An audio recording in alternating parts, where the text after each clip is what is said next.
opa te chwe chele haga mette me okhong ga vu tu ta te me te ni le te ya le tho ha ja ve no kha su lo te khe tho ma pha ha ja ve nga ni ga Taka tale ya ni khanga no ti nga ha ve khape no ta ti pi ta ve shi da ku o ti lai ka ha kho yo ta ku do mo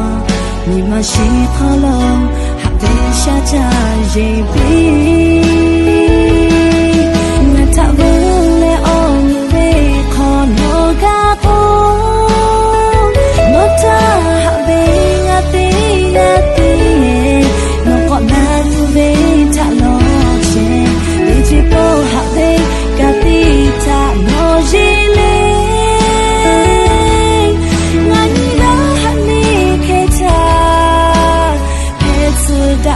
Te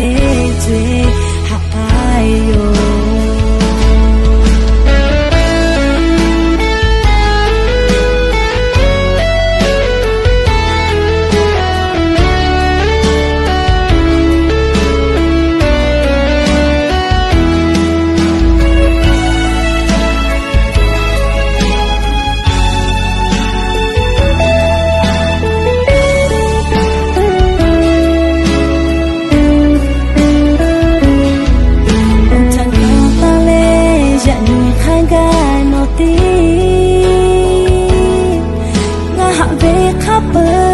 ta ti pi ta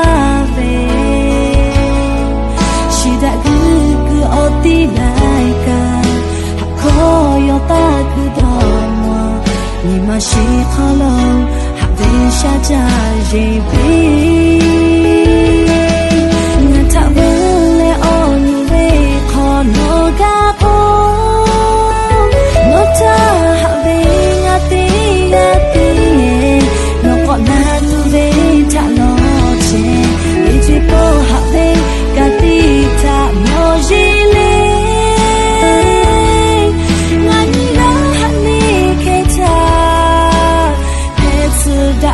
Te